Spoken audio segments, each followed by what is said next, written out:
أعوذ بالله من الشيطان الرجيم. بسم الله الرحمن الرحيم.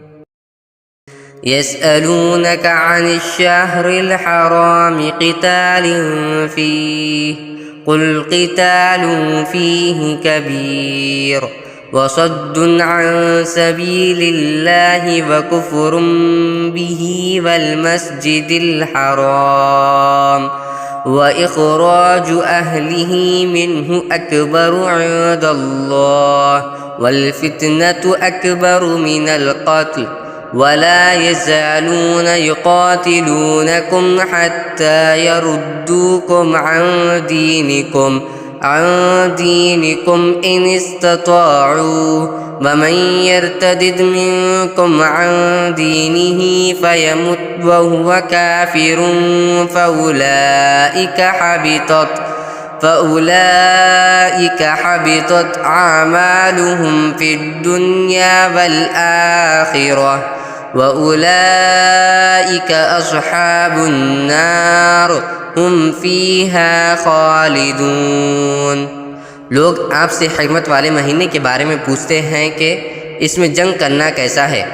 آپ کہہ دیجئے کہ اس میں جنگ کرنا بڑا گناہ ہے، مگر لوگوں کو اللہ کے راستے سے روکنا، اس کے خلاف کفر کی روش اختیار کرنا، مسجد حرام پر بندش لگانا اور اس کے باسیوں کو وہاں سے نکال باہر کرنا اللہ کے نزدیک زیادہ بڑا گناہ ہے اور فتنہ قتل سے بھی زیادہ سنگین چیز ہے، اور یہ کفر تم لوگوں سے برابر جنگ کرتے رہیں گے یہاں تک کہ اگر ان کا بس چلے تو یہ تم کو تمہارا دین چھوڑنے پر آمادہ کر دے، اور اگر تم میں سے کوئی شخص اپنا دین چھوڑ دے اور کافر ہونے کی حالت ہی میں مرے تو ایسے لوگوں کے اعمال دنیا اور آخرت دونوں میں اکارت ہو جائیں گے۔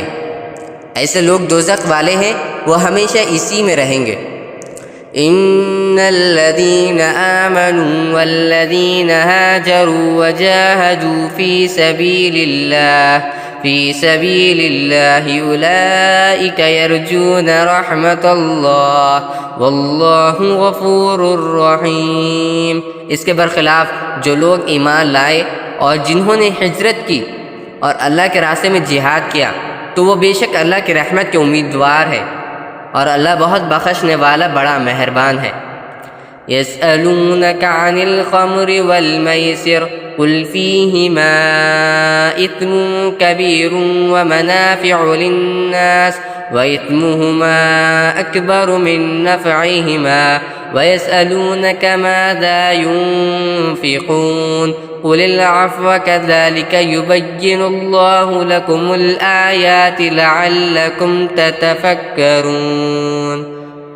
لوگ آپ سے شراب اور جوئے کے بارے میں پوچھتے ہیں، آپ کہہ دیجئے کہ ان دونوں میں بڑا گناہ بھی ہے اور لوگوں کے لیے کچھ فائدے بھی ہے، اور ان دونوں کا گناہ ان کے فائدے سے زیادہ بڑا ہوا ہے۔ اور لوگ آپ سے پوچھتے ہیں کہ وہ اللہ کی خوشنودی کے لیے کیا خرچ کریں، آپ کہہ دیجئے کہ جو تمہاری ضرورت سے زائد ہو۔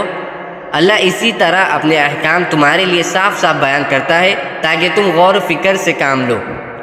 فی الدنیا والآخرہ ویسألونک عن الیتامی قل اصلاح لهم خیر وَإِن تُخَالِطُوهُمْ فَإِخْوَانُكُمْ وَاللَّهُ يَعْلَمُ الْمُفْسِدَ مِنَ الْمُصْلِحِ وَلَوْ شَاءَ اللَّهُ لَأَعْنَتَكُمْ إِنَّ اللَّهَ عَزِيزٌ حَكِيمٌ۔